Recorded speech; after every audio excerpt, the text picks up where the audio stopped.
आपने देखना शुरू किया है अमितेश टाइम्स। अमितेश टाइम्स में आपका बहुत बहुत स्वागत है। आज हम जिस शख्सियत से आपकी परिचय कराने जा रहे हैं वो शख्सियत किसी परिचय के मोहताज नहीं है। खड्डा विधानसभा के वर्तमान विधायक और आप लोगों के दिलों पर राज करने वाले आदरणीय विवेकानंद पांडे जी का मैं अपने चैनल अमितेश टाइम्स पर बहुत बहुत स्वागत करता हूं। सर, हमारे चैनल पर आकर आपको कैसा लगा सर? पहले तो आपको बहुत बहुत बधाई अमितेश जी। अमितेश टाइम्स में आपने मुझे आने का अवसर दिया और हम लोग के लिए भी ये गौरव का विषय है कि अमितेश टाइम्स का ये स्टूडियो हमारे विधानसभा क्षेत्र में स्थित है। बहुत बहुत धन्यवाद सर। ये एपिसोड जो है, इस एपिसोड का नाम हमने रखा है जनता की अदालत। मैं ये चाहूंगा कि जनता द्वारा जो प्रश्न हमारे पास आए हैं उन्हीं प्रश्नों को आपके सम्मुख में प्रस्तुत करने की कोशिश करूंगा। अच्छी बात है कि कम से कम जनता की अदालत में जनता के द्वारा दिए गए क्वेश्चन आपके माध्यम से आएंगे मुझे, तो मुझे भी अच्छा लगेगा। जी सर। पहला प्रश्न यह है कि सर, आपकी राजनीतिक शुरुआत कैसे और कब हुई सर? मैं 7th 8th में था, 7 8 में जब पढ़ता था जी। तब से ही मेरी रुचि थी कि मुझे राजनीति में जाना और सामाजिक सेवा करना है जी। और मैं बहुत कम उम्र में जी। जब लोगों की खेलने की उस समय थी और पढ़ने की समय थी, मैं उस समय ही राजनीति ज्वाइन कर लिया। जब मैं ज्वाइनिंग किया, बीजेपी में काम करना शुरू किया, मैं विद्यार्थी परिषद में 1 साल काम किया 99 से 2000 जी। और 2000 में मैं बीजेपी यूथ का प्रेसिडेंट बना अपने खड्डा का। अच्छा। और 2000 से मैं कंटिन्यू, जिसको भाजयुमो के नाम से जाना जाता है। भाजयुमो के नाम से, भारतीय जनता युवा मोर्चा उसको बोलते हैं, उसका 2000 में खड्डा का अध्यक्ष रहा, प्रेसिडेंट रहा। मैं युवा मोर्चा का मंडल अध्यक्ष रहा, मैं युवा मोर्चा का जिले का उपाध्यक्ष रहा, मैं युवा मोर्चा का जिले का महामंत्री रहा, मैं भाजपा का मंडल महामंत्री रहा। उसके बाद एक बार जिला संयोजक की घोषणा, उसके साथ मैं सह संयोजक रूप में काम किया, फिर प्रकोष्ठ में काम किया, फिर मुझे 2014 में जिला भाजपा का सदस्यता प्रमुख बनाया गया। 2013-14 जब सदस्यता हुई और वो सदस्यता पूरे गोरखपुर क्षेत्र में कुशीनगर की सदस्यता 1 नंबर की हुई थी और मैं सदस्यता प्रमुख रहा जिले का। उसके बाद फिर आया, मैंने कहा कि मंडल के मैं मेन बॉडी का महामंत्री भी रहा। मैं देखा ऐसा एक बार आया कि मैं भाजयुमो के मंडल अध्यक्ष के बाद मैं फिर महामंत्री भाजपा मंडल का हो गया। फिर एक ऐसी परिस्थिति आई कि नहीं, युवा मोर्चा में जिले के रूप में काम करना है। फिर मैं जिले में भाजपा मेन बॉडी में आके भाजपा मेन बॉडी का मंडल महामंत्री होते हुए उस समय खड्डा मंडल के अध्यक्ष रहा करते थे रमेश जायसवाल जी, उनके साथ मैं महामंत्री बना। और फिर उसके बाद भाजपा से फिर मैं बैक आया, क्योंकि उम्र मेरी बहुत कम थी अभी। फिर मुझे युवा मोर्चा के जिले के महामंत्री के रूप में मैं वापस किया गया। फिर मैं युवा मोर्चा में काम किया और जिले में जाकर काम किया महामंत्री के रूप में। फिर 2014 में जिले के सदस्यता प्रमुख रहा। फिर 2000 उसके बाद मैं जिले को उपाध्यक्ष भाजपा का बना। फिर उसके बाद महामंत्री रहा। महामंत्री रहते हुए फिर विधायक हो गया। तो मैं 2000 से लेकर 2022 तक भारतीय जनता पार्टी में सेवा के भाव से राष्ट्र जो कि प्रेरणा हमारी लगी, राष्ट्रवादी विचारधारा जो पार्टी थी, मैं उसको ज्वाइन किया। आपकी पारिवारिक पृष्ठभूमि से राजनीति की शुरुआत किसी के द्वारा किया गया था या अपने परिवार से आप स्वयं पहली बार राजनीतिक शुरुआत की? मेरे परिवार में दूर दूर तक कोई राजनीति में नहीं था जी। मेरे परिवार में कोई राजनीतिक पृष्ठभूमि किसी की नहीं थी। मैं एक किसान का बेटा, मेरे पिताजी किसान और स्वयं में किसानी, मैं भी खेती काम करता था और काम करता, मेरी सोच करता हूँ। मेरे परिवार में नहीं कोई राजनीतिक हमारे वहां विरासत पहले से नहीं है। आपके परिवार में कौन कौन है? मेरे परिवार में मेरे पिताजी हैं, मेरी माताजी हैं, मेरा एक भाई है, उसकी पत्नी है, उसके एक बेटे हैं, मैं हूँ, मेरी पत्नी है, मेरा एक बेटा है, मेरी 2 बहन है, दोनों बहनों की शादी हो गई है। ये मेरा अपना परिवार है। और मेरे दोनों जो बहन हैं, हमारे 2 भांजे हैं, एक भांजी भी है, बड़ी बहन के 2 साथ में रहते हैं लोग। इस साथ में मेरे यहाँ तो ये बहन और बहनोई तो अपने अपने घर रहते हैं लोग। मेरे यहाँ पे घर पे मैं और मेरी माता पिता। खड्डा विधानसभा अति पिछड़ा विधानसभा में आता है सर। चाहे तो वो बेरोजगारी हो, पूरी बात यह है कि चाहे वो बेरोजगारी हो, स्वास्थ्य हो, शिक्षा हो, गरीबी हो, आपकी सरकार और आपके द्वारा क्या कुछ किया जा रहा है और भविष्य में क्या योजनाएं हैं इस विधानसभा को लेकर सर? देखिए, पिछड़ा क्षेत्र पहले कभी कहा जाता था जी, लेकिन 2017 में परम पूज्य योगी आदित्यनाथ जी महाराज जी जब उत्तर प्रदेश के मुख्यमंत्री का शपथ ग्रहण लिए और 2014 में देश का यशस्वी प्रधानमंत्री आदरणीय मोदी जी तो 17 के बाद प्रदेश बदला तो हमारा क्षेत्र भी बदला जी, हमारा विधानसभा भी बदला जी, बदला इसलिए कि किसी भी क्षेत्र के विकास के लिए जी, कुछ नेता लोगों को लगता है कि सड़क और बिजली स्वास्थ्य का विकास नहीं है जी, कुछ लोग को ऐसा लगता है जी, लेकिन उनकी मानसिकता ऐसी है, ऐसा उनको लगता है जी, किसी भी क्षेत्र के डेवलपमेंट के लिए सबसे पहले कनेक्टिविटी होती है ओके, बेस्ट कनेक्टिविटी कहीं की भी रहेगी जी, कनेक्टिविटी जिस तरह की हो जी, एयर कनेक्टिविटी हो रेलवे कनेक्टिविटी हो सड़क की कनेक्टिविटी हो जी, कनेक्टिविटी मेन चीज होती है जी, आप 17 के पहले के क्षेत्रों को अपने देखिए जी, मैं 17 से बात करता हूं मैं नहीं मैं विधायक 22 से भले हूं लेकिन मैं अपनी सरकार की बात पुरतोड़ तरीके से 17 से बात करना चाहता हूं 17 से हमारी सरकार ने क्या किया फिर मैं आपको 22 की बार बताऊंगा 22 से मैंने क्या किया कभी कोई सोचा भी नहीं था कि सड़कों का जो जाल आपको दिख रहा है चारों तरफ ये पहले क्यों नहीं था समाचार पत्रों के माध्यम से हमें ये पता चला है कि बहुप्रतीक्षित पक्का पुल दियरा वासियों के लिए आपने पास कराया है, ठीक है, पहली बात। इसमें आपको कितनी सफलता मिली और इसका कार्य कब से प्रारंभ होगा? उसके बारे में बताता हूँ, ये भी आप उसी में जोड़ दूंगा उसको भी। हाँ जी। बड़ी परियोजना है, बड़ा पुल जो नारायणी नदी के उस पार का पुल है, लंबी पुल है, 4.5 किलोमीटर लंबी पुल है वो। 4.5 को प्रदेश में उतनी बड़ी पुल कोई है ही नहीं है जो दियरा क्षेत्र से कनेक्ट करने के लिए जब मांग हुआ तो माननीय मुख्यमंत्री जी मन से घोषणा भी कर दिए। मुख्यमंत्री जी घोषणा हुई कि वहां पक्का पुल बनेगा जी। मुख्यमंत्री जी की घोषणा के बाद उस पर लगा गया। लगने के बाद कई बार टेक्निकल टीम आई, लखनऊ से 3-4 राउंड बाद टीम आई, इतनी बार समाचार प्रकाशित भी हुआ। फिर उसका एस्टिमेट बना 4.5 किलोमीटर लंबी पुल। एक किसी भी परियोजना के लिए एक वित्तीय व्यय समिति होती है जी। उसकी EFC हुई और 31 दिसंबर को हुई थी जी। 31 दिसंबर के दिन प्रमुख सचिव वित्त के वहां से 700 कुछ करोड़ की EFC हुई, जिसमें वित्तीय व्यय समिति ने टेक्निकल रूप से वित्त विभाग उसकी अनुमति दे दिया। 31 दिसंबर 2025 नहीं 2025 को जी, 25 को जी, 2025 को आप 26 में आ गए हैं जी, जी। ये 31 दिसंबर को हुआ था, ठीक है। साल के आखिरी दिन ये EFC उसकी हुई, वित्तीय व्यय समिति की स्वीकृति मिली, खुशी हुई कि अब वित्त विभाग ने इस पे आपत्ति हटा दिया और 700 कुछ करोड़ योजना की वो चली गई। फिर उसके बाद प्रोसेस आगे बढ़ा, फिर एक बार ये हुआ कि उस पे एक बार और टेक्निकल देख लिया जाए, कुछ और छोटा हो सकता है क्या। फिर एक टीम आई, उसके बाद देखा गया लेकिन छोटे होने की स्थिति नहीं, फिर वो कैबिनेट में गया। पिछली बार कैबिनेट में गया लेकिन कैबिनेट में लग नहीं पाया, वो कैबिनेट में पुटअप हुआ लेकिन फिर वो पुटअप नहीं हुआ, क्योंकि ये 700 से ऊपर की जो परियोजना होती है उसकी धन की स्वीकृति कैबिनेट से स्वीकृति दी जाती है, बिना कैबिनेट के उसके धन की स्वीकृति नहीं मिलेगी। तो प्रशासनिक और वित्तीय जो स्वीकृति है वो तो मिली हुई है, लेकिन उसको कैबिनेट में स्वीकृत करके जब तक कैबिनेट में वो स्वीकृत नहीं होगा और कैबिनेट में उसको पास नहीं होगा तब तक धन रिलीज नहीं होगा, और जब तक धन रिलीज नहीं होगा तब तक उसका शिलान्यास नहीं होगा। ओके, तो अभी इसको क्या माना जाए कि इसको 90% काम इसका कंप्लीट हो चुका है, 10% कैबिनेट में उसकी स्वीकृति, और कैबिनेट में स्वीकृति के बाद उसके धन रिलीज, और धन रिलीज हो जाएगा तो माननीय मुख्यमंत्री जो है उसका शिलान्यास कराया। सर दियरा से एक प्रश्न और सर, इस विधानसभा की एक बहुत ही गंभीर समस्या है जो है बाढ़ से संबंधित समस्या, ठीक। उस पार के गांव जो हैं 3 महीने तक बाढ़ से प्रभावित रहते हैं, और इसमें आपकी योजना जो है वो भविष्य को लेकर क्या है सर? देखिए, नदी में पानी आना ये हम लोग की हर साल की एक वो है कि नदी में पानी आती है, ठीक है। कि सर जब बाढ़ से प्रभावित ये गांव होते हैं तो मैं अक्सर देखता हूं कि पक्ष हो विपक्ष हो सारे नेता ट्राली पर और अपने संसाधनों से नाव पर, ये लोग सब पक्ष विपक्ष एक साल वहां मदद के लिए अपना हाथ बटाते हैं और पैकेट खाने का लेके चाहे अन्य सुविधाओं से लेके जाके फोटो वगैरह सब खिंचवाते हैं लोग।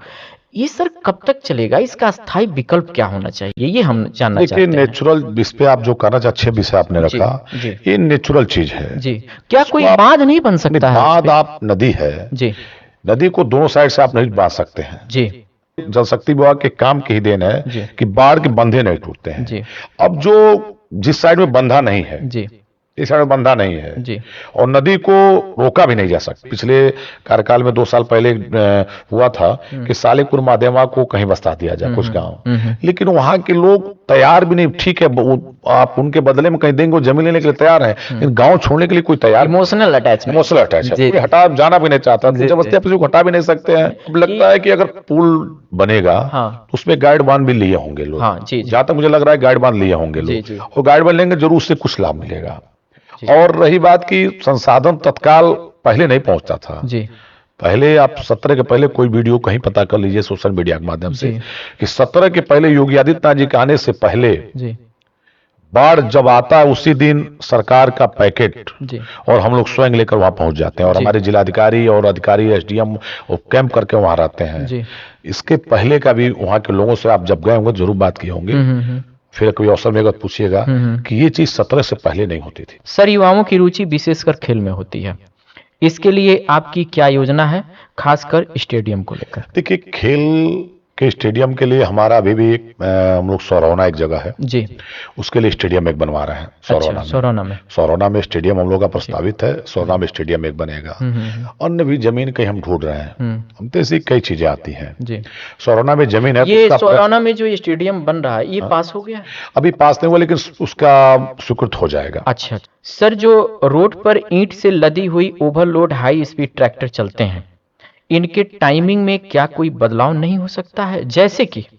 जैसे कि स्कूल की टाइमिंग के हिसाब से सुबह और शाम जब बच्चे रोड पे रहते हैं उस समय के लिए इनको रोक नहीं दिया जा सकता है? आपका जो सुझाव है सही है जी, इस पे निश्चित रूप से प्रशासनिक अधिकारियों से बात मैं करूंगा जी कि जब स्कूल की जो टाइमिंग है जी उस पे जो आप कह रहे हैं इस पे एक बार जरूर मैं वार्ता करूंगा। आपका सुझाव ये करने योग्य है जी, और मैं इस पे जरूर बात करूंगा। सर, इनको परमिशन कौन देता है, मैं ये समझ नहीं पाता हूँ। एक स्वाभाविक सी बात मैं आपको बताऊं कि एक ट्राली जो ईंट लेके जाती है उस पे लगभग, जो बिहार प्रांत के तरफ लगभग एक ट्राली पे 3 ट्राली ईंट लगी होती है, और उनकी स्पीड बहुत तेज होती है, एक तो ओवरलोड और एक हाई स्पीड। कम से कम मैं ये चाहता हूं सर कि स्कूल की टाइमिंग जो हो सुबह और शाम, उस समय इन पे थोड़ा प्रतिबंध लगाया जाए कि इतने से इतने बजे तक सुबह और इतने से इतने बजे तक शाम को ये ट्रालियां ये रोड पे दिखने न पाए। इस पे क्या कहना चाहेंगे आप? नहीं, आप जो कह रहे हैं कि स्पीड पे ध्यान दिया जाए और ओवर जो चलते हैं ओवरलोड करके इस पे भी अंकुश लगे, और समय की जो आपने बात किया है मैं इस पे बात करूंगा कि इस संबंध में कुछ किया जाए। उसके लिए क्या करना पड़ेगा कि जहां से इनकी एंट्री होती होगी चारों तरफ की जो अपनी हमारी बॉर्डर हैं जी, जैसे इधर गुल्ली पुल पे है, इधर नेबुआ साइड में है, इधर पनियावा है, जहां भी उस समय के लिए ब्रेकर लगा उस समय को रोका जाए। सर, अपना ड्रीम प्रोजेक्ट बताइए जो आप आगे करना चाहते हैं। देखिए, अभी तो इस कार्यकाल में मेरा सबसे ज्यादा ड्रीम प्रोजेक्ट था पहले पुल ही कराना जी, पक्का पुल, बड़ा पुल का ही जी। मैं इस बार जब विधायक हुआ तो मेरे मन में था कि पहले कनेक्टिविटी जी, सड़क जी और स्वास्थ्य, ये ड्रीम प्रोजेक्ट आपने जो बताया है पुल का मेरा था। उसके बाद अभी और भी से हमारा एक छुतौनी चीनी मिल बंद पड़ी हुई है। हाँ, व्यस्ततम समय से आप अपने परिवार को किस तरह से निकाल कर देते हैं? देखिए, परिवार का इसमें बहुत सहयोग है जी। मैं आपको बताऊंगा तो आप शायद हंसेंगे, कहेंगे परिवार में समय नहीं के बराबर हो पाता है।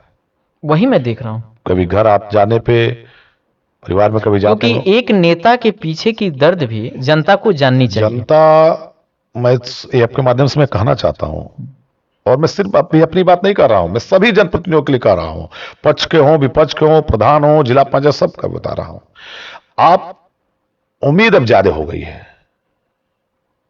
लोगों की उम्मीद ज्यादा है और अब चैलेंजिंग हो गया है राजनीति।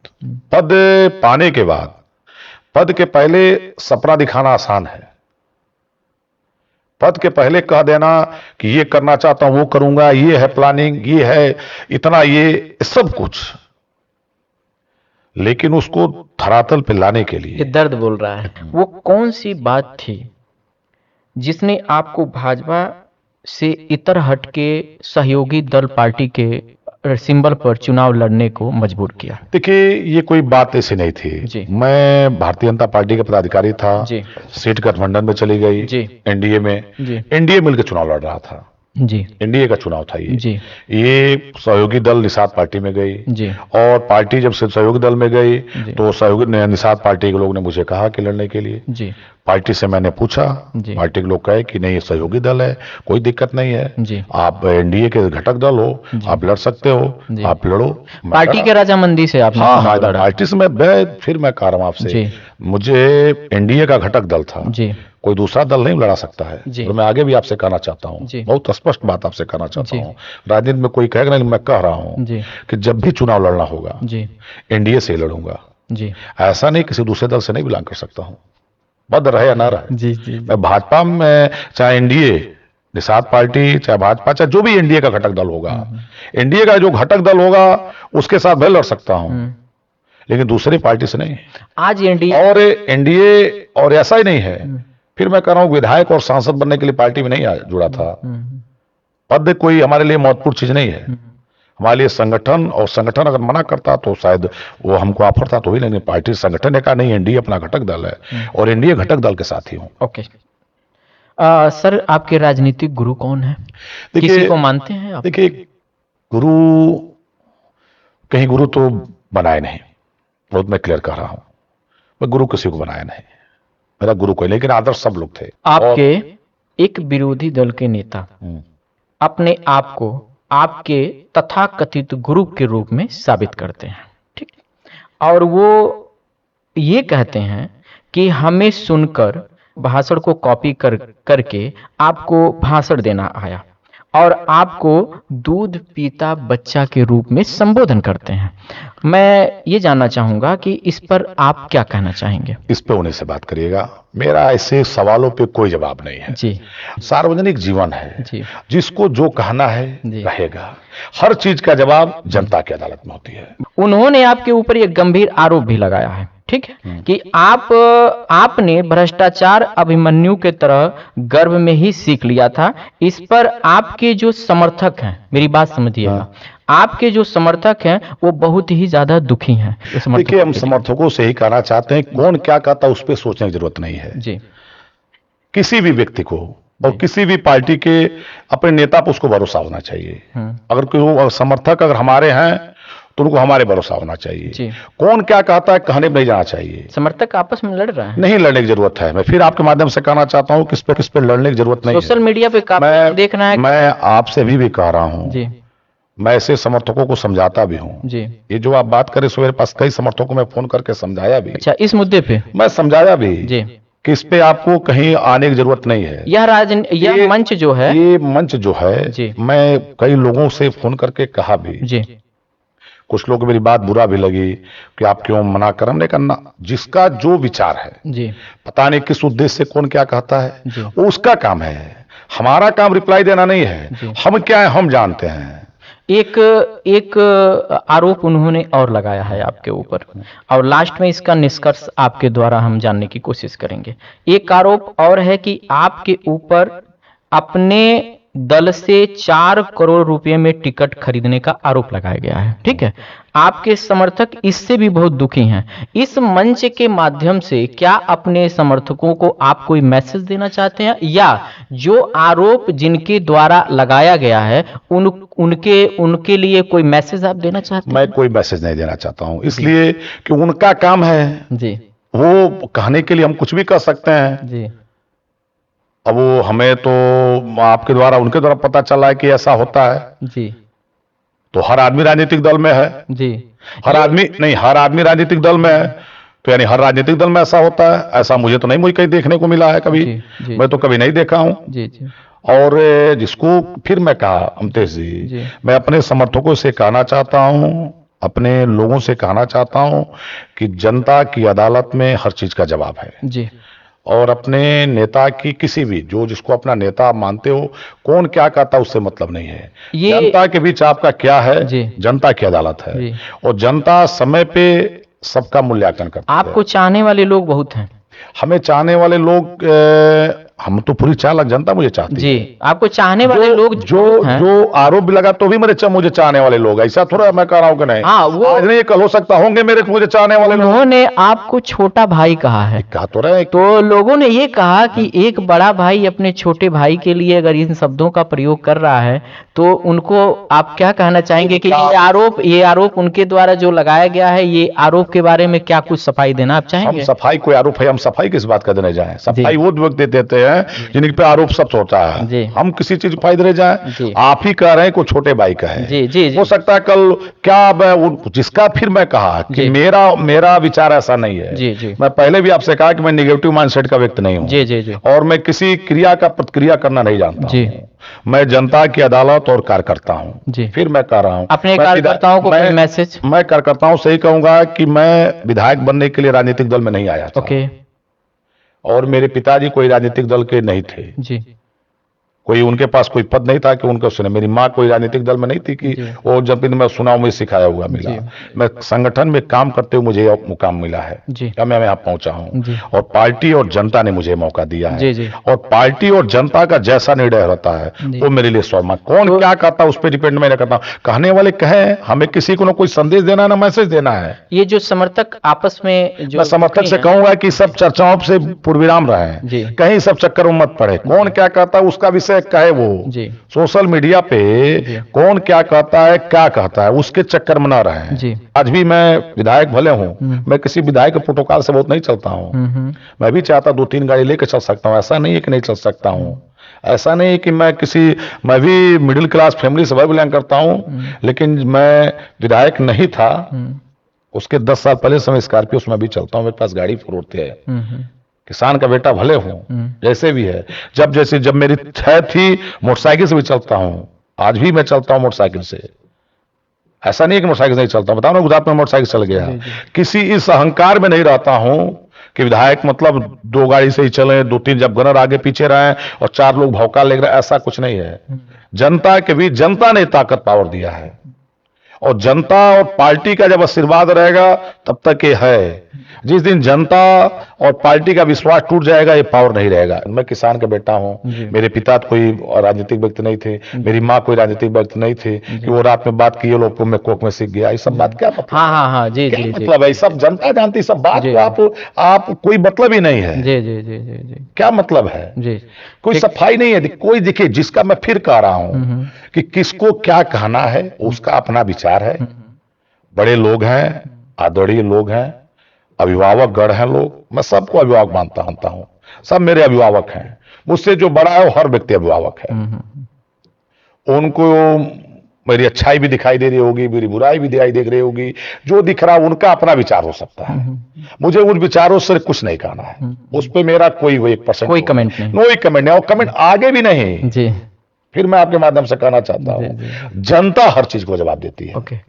फिर पार्टी मुझे मौका देगी, फिर मुझे जनता का आशीर्वाद मिलेगा तो पार्टी मौका देगी, तो जनता जो अपना आशीर्वाद देगी उसके बदले बताएगी कि मैं क्या हूं। आप मुझसे पूछ रहे हैं तो तो पार्टी आगे तय करेगी, जनता तय करेगी ना। पार्टी मौका देगी तो जनता बताएगी। सर, आपके पीएससी हॉस्पिटल के बगल में एक पशु चिकित्सालय है। दशकों से इसमें डॉक्टर की कोई टीम बैठ नहीं रही है।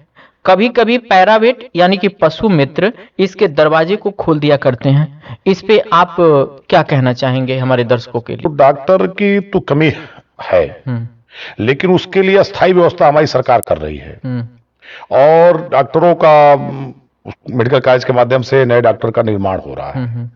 पढ़ रहे हैं, वो निकल के जब आएंगे। हमारे वहां भी एक डॉक्टर की पोस्टिंग है यहाँ, और जो हमारा पशु गौशाला है, दोनों मिला के, तो दोनों में आना जाना उन लोगों का रहता है। लेकिन ये बैठते नहीं है सर, क्योंकि मैं खुद स्वयं, और अभी वहाँ बिल्डिंग भी नहीं थी, तो एक बिल्डिंग के लिए भी वहाँ बजट दिला गया कि यहाँ बिल्डिंग बने।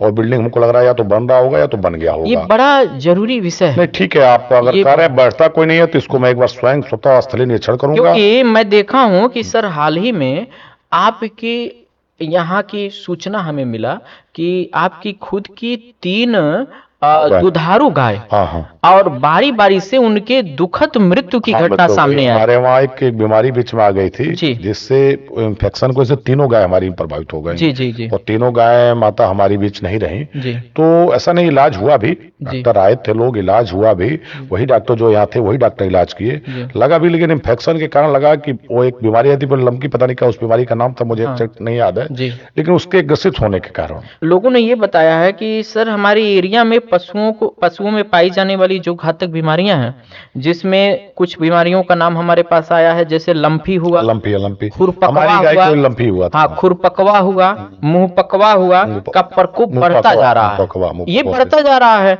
और सवाल ये है कि अगर आप जैसे लोगों की गायें बच नहीं पा रही हैं, ये एक ऐसा प्रश्न है कि इस पे मंथन करने की जरूरत है। अगर समाज के प्रतिष्ठित लोगों की गायें अगर बच नहीं पा रही हैं, मैं एक विधायक की हैसियत से आपसे ये प्रश्न नहीं कर रहा हूं, जैसे हम प्रतिष्ठित जैसे लोगों की गायें जब बच नहीं पा रही हैं, एक गरीब आदमी का जो मवेशी है उसको कैसे सुरक्षित किया जा सकता है, जो कि इस समय डॉक्टर का कोई पैनल यहाँ नहीं बैठ रहा है। तो बड़ा चैलेंजिंग विषय है। देखिए, आप जो बात कर रहे हैं कि तो हमारी सरकार सबके लिए कि बड़े एक समान दृष्टि से देखती है। जी जी। और जो आप डॉक्टर बता रहे हैं, मैं डॉक्टर जो मेरी जानकारी है कि दोनों जगह का चार्ज उनके पास है, वहां भी रहते हैं और यहाँ भी रहते हैं, लेकिन इस पे मैं होमवर्क करूंगा कि अस्थायी रूप से यहाँ रहें, वहाँ कम ही जाएं, क्योंकि यहाँ ज्यादा जरूरी है कि सबको आने के लिए। इसके लिए भवन भी नहीं था, भवन का भी निर्माण वहाँ हो रहा है, चलो भवन का निर्माण हो रहा है। जी जी जी। और मुझे विश्वास है कि आप जो कह रहे हैं, मैं इस पे और सबके लिए, हम खुद पशुपालक हैं, इस पे दो मुद्दों पे आप थोड़ा ध्यान करिएगा, क्योंकि लोगों द्वारा ये बताई गई चीज है। एक तो ट्राली जो है ईंट से लदी हुई, ईंट वाली, और एक पशु चिकित्सा वाली। पशु चिकित्सक अति आवश्यक है। मैं एक घटना बताऊंगा, विश्वास आपको दे रहा हूं कि ये दोनों का बहुत जल्द आपको रिजल्ट मिले। सर, किसी ऐसे मंडी की स्थापना यहाँ हो सकती है जिसमें किसान अपनी फसलों का उचित मूल्य पा सके? क्या कहना चाहेंगे सर इस पे? अभी एक मंडी जिला मुख्यालय पे बना है जी, अभी जिला डिस्ट्रिक्ट हेडक्वार्टर पे जी अभी बना है, रविंद्र नगर दूस पे जब आप मेन रोड पे जाएंगे वो बन गया, आपके सामने बनकर तैयार है, अभी चालू होने वाला है। अच्छा, सरकार हमारी लगी हुई है, मुख्यालय पे हो गई जी। अब हम तहसीलों पे आएंगे जी, वहां से अब हम तहसील पे आएंगे। मुख्यालय बन गई, अब तहसील स्तर पे बनाना है जी। जमीन सही लोकेशन ढूंढा जा रहा है जी। जैसे मैंने कनेक्टिविटी के लिए सही जगह जहाँ किसानों को उसका उपयोग अच्छे ढंग से हो, और वो विश्वास है किसी भी इस सत्र में जैसे मुख्यालय बना उसी तरह यहाँ भी एक कृषि मंडी की स्थापना होगी जी जी। किसानों के लिए एक प्लेटफॉर्म मिलेगा किसान मंडी के रूप में, जिससे किसान अपने फसल को उचित दाम जो मिल रहा है और बेहतर मिले। पूरे उत्तर प्रदेश में केला उत्पादन में कुशीनगर जिले के खड्डा विधानसभा को अच्छा एरिया माना जा रहा है। केला के मंडी को लेकर कोई योजना? देखिए, केला की मंडी जब कृषि मंडी बनेगी तो केला भी ऑलरेडी उसमें जाएगा जी, केला का भी रहेगा। स्पेशल कोई मंडी नहीं, स्पेशल केला उसी में प्लेटफॉर्म दिया जाएगा, केला के लिए स्पेशल मंडी दिया जाएगा जी। यह योजना लगभग कब तक माना जा सकता है कि धरातल पर उतर? कृषि मंडी मेरा इसी सत्र में है कि आने वाले समय जिला मुख्यालय का हो गया। अब वो फाइनल है जिला मुख्यालय वाला? हाँ, जिला मुख्यालय बनकर तैयार है। अच्छा जी, बहुत जल्द उसका उद्घाटन मुझे लग रहा हो जाएगा, बनकर तैयार है जी। और इसके बाद मुझे लग रहा है कि अपने वहाँ खड्डा का भी मुझे दिया रहेगा कि इसमें उसको कराऊं। एक सपना सर, सुने हैं कि परिवहन मंत्री श्री दयाशंकर जी से आपकी बड़े अच्छे संबंध है। खड्डा की जनता खड्डा विधानसभा से दिल्ली तक का सफर एसी बस का कर पाएगी कि नहीं? देखिए, हम बस यहाँ चालू करवाए थे जी दिल्ली तक के लिए जी। दो चीजें हैं जी, लगभग महीनों चली बस जी, सवारी नहीं मिलते थे जी, फिर बस बंद हुए जी, फिर मैं चालू करने के लिए कहा, फिर बीच में चले जी, फिर वो स्थिति रही जी, एसी नहीं थी जी, नॉन एसी थी। ओके, तो हो सकता है कि संबंध अच्छे हैं इसलिए बात आया है कि नॉन एसी थी इसलिए नहीं मिलेंगी जी। अब एसी बस के लिए बात करूंगा। अच्छा, एसी बस दिल्ली के लिए चलवाऊं। मैं अभी रोडवेज बस स्टेशन के लिए चाहता हूँ जमीन। ये अगला प्रश्न मेरा है सर। ठीक है, खड्डा का रोडवेज बस स्टैंड का अगला प्रश्न है मेरे पास। मैं स्वयं कह रहा हूँ ऐसा नहीं, मैं सवालों से भागने वाला नहीं, मैं आप जो कह रहे थे कि मैं स्वयं एक रोडवेज बस स्टेशन, अब आपके इस सवाल का जवाब दूंगा जी, दे दूं जवाब इसके जी, एकदम एकदम। रोडवेज बस स्टेशन की भी स्थापना मैं यहाँ चाहता हूँ कराना, प्रयास भी कई बार हो चुके।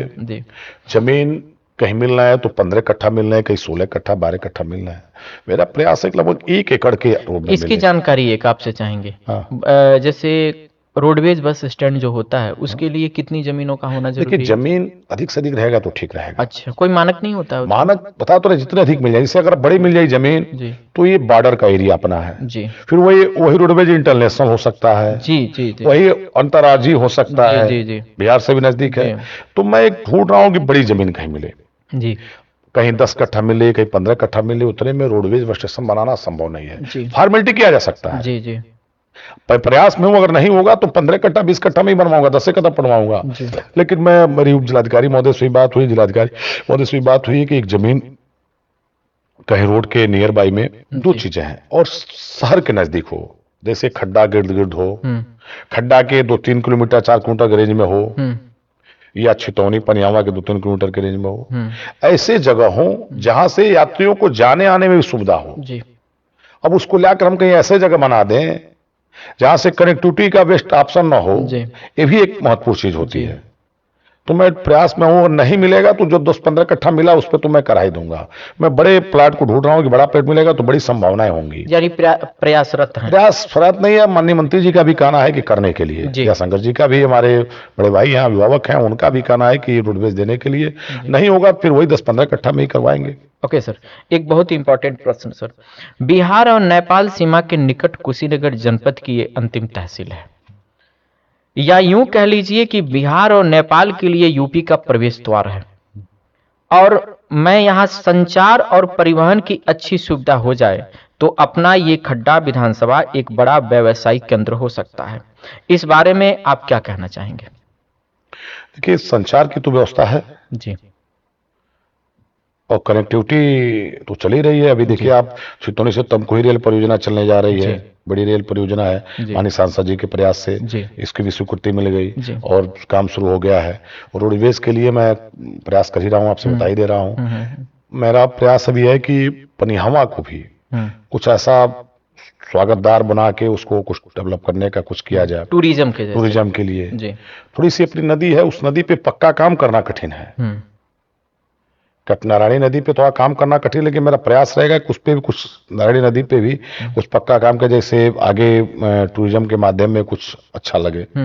है प्रयास, इस पे हम लोगों का काम होमवर्क चल रहा है। पनिहावा के मछली पूजा को लेकर कोई ऐसी नहीं, वहाँ पे एक हम लोग अभी फिश माल एक हम लोग वहाँ प्रस्तावित किए हुए हैं। फिश मॉल, हाँ, जैसे मछली भुजा जो आप बात कर रहे हैं, उसके लिए एक सेंटर बनाने की बात चल रही है। अभी जिलाधिकारी से भी बात मेरी हुई थी, से उस पे जिलाधिकारी हम लोग मिलकर नगर पंचायत के माध्यम से एक अच्छा वहाँ बनाएंगे, जैसे माल टाइप का बनेगा, फिश माल टाइप का। उस पे बात हम लोग की चल रही है। अच्छा, उस परियोजना पे, ठीक है सर। 4 वर्षों का कार्यकाल लगभग आपका समाप्त हो चुका है। बहुत ही खट्टे मीठे अनुभव रहे होंगे आपके। हाँ। आपके क्षेत्र के विकास में आपकी कौन कौन सी उपलब्धियां अभी तक रही जो आपके लिए खास रही हैं? होने के लिए मैं, जैसे छितौनी प्राथमिक स्वास्थ्य केंद्र को CSC का दर्जा दिलवा दिया। सामुदायिक स्वास्थ्य केंद्र होने से अब वो वहाँ 5-6 डॉक्टर बैठेंगे, पैथोलॉजी वहाँ खुल जाएगा, एक्सरे मशीन लग जाएंगे, डिजिटल सारी चीजें वहां पे व्यवस्थित हो जाएंगे। बिल्डिंग बनेगी, लगभग 20-22 करोड़ की बिल्डिंग वहां बनेगी। अभी तो मैं टेम्परेरी में वहां डॉक्टरों का आवास की, जैसे वहां डॉक्टर इसलिए रह रुकते थे, कहते तो उनके पास आवास नहीं है। तो मैं अभी पिछले साल एक बजट दिलवाया हूँ आवास बनवाने के लिए। छितौनी में आवास बनवाया कि डॉक्टर वहां रहे, क्योंकि डॉक्टर के बहाना था कि हमको वहां रूम नहीं है रहने का, इसलिए रात में नहीं रुकते हैं। तो मैंने वहां आवास दिलवाया, बनवाया, आवास बन रहा है। तब तक मैं अभी पिछले महीने में आपको बता दूं, बताते हुए मुझे हर्ष भी हो रहा है कि प्रदेश में कुल 6 CSC बने हैं, नई, पूरे प्रदेश में नई CSC। हाँ, नई CSC जी, उसमें आपका एक छितौनी बनवाया है। अच्छा, पूरे प्रदेश में 6 में एक आपका छितौनी। ये बड़ी उपलब्धि है, बड़ी उपलब्धि है जी। तो ये उपलब्धि है। हाँ। अभी आने वाले समय में मैं एक नेबुआ नौरेंगा में बिजली घर की स्थापना करवाने जा रहा हूँ जी। एक नया बिजली घर बनने जा रहा है कौआसार में जी। एक हमारे लिए उपलब्धि भी रहेगा जी। मैं उपलब्धि में मान रहा हूं कि बघई घाट का बस्टिल्ला का पुल मेरी उपलब्धि है जी। क्योंकि ये चीज जनता काफी दिनों से मांग कर रही थी, 10-15-20 साल से डिमांड थी वो जी। तीसरी उपलब्धि है ये मैं 10-20 साल से डिमांड थी। ये ऐसा नहीं है कि मेरे 22 में मांग थी, ये 17 की भी मांग थी, 2012 के भी चुनाव में यही मांग थी। मैंने देखा है कि वहां पे लोग नाव से अपनी खेती कराने जाते हैं। तो ये 12 में भी मांग थी, 17 में भी मांग थी, 22 में भी मांग थी, उसको मैं अब पूरा किया हूँ। ओके। नवतार रेगुलेटर भी बहुत दिनों से मांग थी, ये चौथी नवतार रेगुलेटर को चौथी उपलब्धि। वही लोग बहुत दिनों से मांग कर रहे थे। आप पूछिएगा वहां, डिबेट कर जाइए, पूछिएगा वहां लोगों को भी 10-15 साल से मांग थी जी, पुरानी मांग वो भी थी। मैं चुनाव में किया तब मैं इसको किया जी, लोगों की मांग खड्डा सिसवा सड़क की थी जी, जो बनकर 7 मीटर आपको तैयार दिख रहा है। जी, लोगों की मांग बंजारी पट्टी इस पुल से और जो महाराजगंज को जोड़ने वाली सड़क हाँ थी जी, कनेक्ट करने वाली है। मदनपुर होते हुए जी, जाती थी, जी, ये भी मांग थी, मैं इसको पूरा किया। जी, लोगों की मांग थी नेबुआ से जटहा जो जाते थे कटाई बरपुरवा होते हुए, जी, उस सड़क की कितनी दुर्दशा थी आप सोचिए। नेबुआ से जटहा सड़क बनी। जी, लोगों की मांग थी खड्डा से पनिहावा की सड़क, जी, ये भी बनी। जी, लोगों की इसी तरह जब आएंगे आप, कई ऐसी छोटी सड़कें हैं। मुझे याद है कि नेबुआ चौराहा पे केरवनिया नेबुआ से केरवनिया जाने की सड़क थी। मैं विधायक बना तो उस समय भी लोग मुझे घेरे थे, कहते सड़क बनवाना है। मैंने कहा मैं 3 साल लग गया, अब स्वीकृति उसको हो गई, नेबुआ से केरवनिया की सड़क बनने जा रही है। जी, इसी तरह कई ऐसे जगह हैं, कई विधानसभा के अभी इस वित्तीय वर्ष में आजादी के बाद नदी पार के 5 गांव में एक भी सड़क पीडब्ल्यूडी से नहीं बनी थी और 5 ग्राम सभा के एक साथ पीडब्ल्यूडी की सड़क बनवाए लोक निर्माण विभाग से और लगभग 16 करोड़ रुपया रिलीज हुआ उसके लिए। लगभग 16 करोड़ रुपया लागत से 5 सड़क बनने जा रही हैं। अभी इस वित्तीय वर्ष में 9 सिर्फ पीडब्ल्यूडी से सड़क पास करवाए, 6 सड़क पूर्वांचल त्वरित से करवाया, मंडी से करवाया। मैं बड़ी सड़कों की बात कर रहा हूं, ये सब मठिया से मैंने कहा कि पनिहावा तक की सड़क बनी। जी, मेरे पॉडकास्ट का जी अंतिम जो पड़ाव है अब चालू होने जा रहा है। इस पड़ाव के बारे में पहले ही मैं बता देना चाहता हूं आपको, ये 3 तरह के पड़ाव होंगे। पहला जो होगा वो 2 में से एक को चुनना होगा आपको। ठीक ठीक, थोड़ा कठिन होगा लेकिन इंटरेस्टिंग होगा। ठीक है। दूसरा जो होगा उसका जवाब जो होगा वो हाँ या ना में देना होगा और तीसरा जो होगा उसका जवाब आपको एक शब्द में देना होगा और एक लाइन में भी आप दे सकते हैं, आपको छूट है। और ये जो प्रश्न है इसको कहा जाता है रैपिड फायर राउंड। ये मेरा रैपिड फायर राउंड अब शुरू होने जा रहा है। क्या आप कभी अपनी पुरानी पार्टी भाजपा में वापस सदस्यता ग्रहण करना चाहेंगे? नहीं, भाजपा और निषाद पार्टी को अलग मत करिए, दोनों बड़े छोटे भाई हैं। क्या अगली बार भी आपको इसी पार्टी से टिकट मिलेगा? एनडीए से मिलेगा। ओके। खड्डा में विकास की गति से संतुष्ट हैं? हाँ, संतुष्ट है। ओके। क्या खड्डा की जनता आपसे खुश है? निश्चित रूप से जनता खुश है। क्या निषाद पार्टी आपकी राजनीतिक भविष्य हो सकती है? भविष्य तो हमारा एनडीए है, मैं एनडीए का हूं और एनडीए का रहूं। क्या आपको कभी हार का डर सताता है, हाँ या ना? कभी नहीं। क्या टिकट पक्का है? तो जब 22 में बनाई थी तो 27 में भी बनाएगी। क्या श्री विवेकानंद पांडे जी भविष्य के सांसद होंगे, हाँ या ना? कोई ऐसी बात तो आकांक्षा नहीं है। पार्टी और एनडीए जो कहेगी वही मुझे करना है। जी, जो मैं पूछूंगा उसका एक शब्द में आप आंसर देंगे। गठबंधन का साथ। गठबंधन एक विचारधारा है, विचारधारा से गठबंधन होते हैं। पूछने का मेरा सार ये है कि गठबंधन का साथ जो है वह मजबूत होता है कि मजबूर होता है? गठबंधन से मजबूती मिलती है। ओके। मजबूरी नहीं है गठबंधन। जी। जनता का भरोसा पूरा है मुझे। विपक्ष की चुनौती हमेशा रही है विपक्ष की चुनौती, लेकिन विपक्ष धराशायी हो जाता है। किस तरह की चुनौतियां आप देखते हैं विपक्ष की? कोई चुनौती नहीं है। शून्य कहेंगे कि भारी कहेंगे? कुछ नहीं है। तो शून्य माना जाएगा? हाँ, शून्य मानते विपक्ष को। आपका अगला लक्ष्य एक शब्द में? यही लक्ष्य है कि पुनः 27 में एनडीए की सरकार बने। जी। 29 में किसको प्रधानमंत्री देखना आप चाहते हैं? हमारे प्रधानमंत्री जब भी खुद हैं, मोदी जी, और वही हमारे प्रधानमंत्री आगे भी है। पहला पड़ाव खत्म होता है, दूसरा पड़ाव शुरू होता है। भाजपा या निषाद पार्टी? दोनों बड़े छोटे भाई हैं। खड्डा की जनता वोट बैंक मानते हैं या परिवार? जनता मेरी परिवार है। हाँ, इस माटी का लाल हूँ। योगी जी या संजय निषाद जी? दोनों हमारे आदर्श हैं और दोनों एक हैं। ओके। विपक्ष शत्रु या मार्गदर्शक? हमारे लिए विपक्ष कुछ नहीं है, तो विपक्ष को मैं किसी रूप में नहीं मानता। ओके। अगला प्रश्न है सर, टिकट या संगठन? ये तो हमारा संगठन तय करेगा। ओके। निषाद पार्टी विचारधारा है या सिर्फ एक सिंबल? नहीं, निषाद पार्टी और भारतीय जनता पार्टी दोनों राष्ट्रवादी सोच के भी व्यक्ति हैं लोग। ओके। सोशल मीडिया दिखावा है या जरूरत? देखिए, सोशल मीडिया मैं दिखावा नहीं कर सकता हूँ। सोशल मीडिया के माध्यम से बहुत जानकारी मिलती है जी। तो सोशल मीडिया एक माध्यम है, एक साधन है जी। अगला क्वेश्चन है कि अगला चुनाव किस पार्टी के सिंबल से लड़ेंगे, भाजपा या निषाद पार्टी? एनडीए से लड़ेंगे। आप हमारे चैनल पर आए, ये मुझे बड़ा अच्छा लगा। मैं अपने तरफ से, अपनी पूरी टीम की तरफ से आपको फिर से एक बार धन्यवाद देना चाहूंगा कि आप अमितेश टाइम्स पर आए अपने बहुमूल्य समय से निकालकर, क्योंकि एक जनप्रतिनिधि जो अपने सत्ता में इस पद पर, विधायक के पद पर विराजमान है, उसके लिए समय का बड़ा महत्व होता है। तो मैं कोटि कोटि आपको धन्यवाद देना चाहूंगा और अपने दर्शकों को बताना चाहूंगा कि मैं अपने अगले मेहमान के साथ फिर आपके बीच में जल्दी ही हाजिर रहूंगा। तब तक के लिए नमस्कार।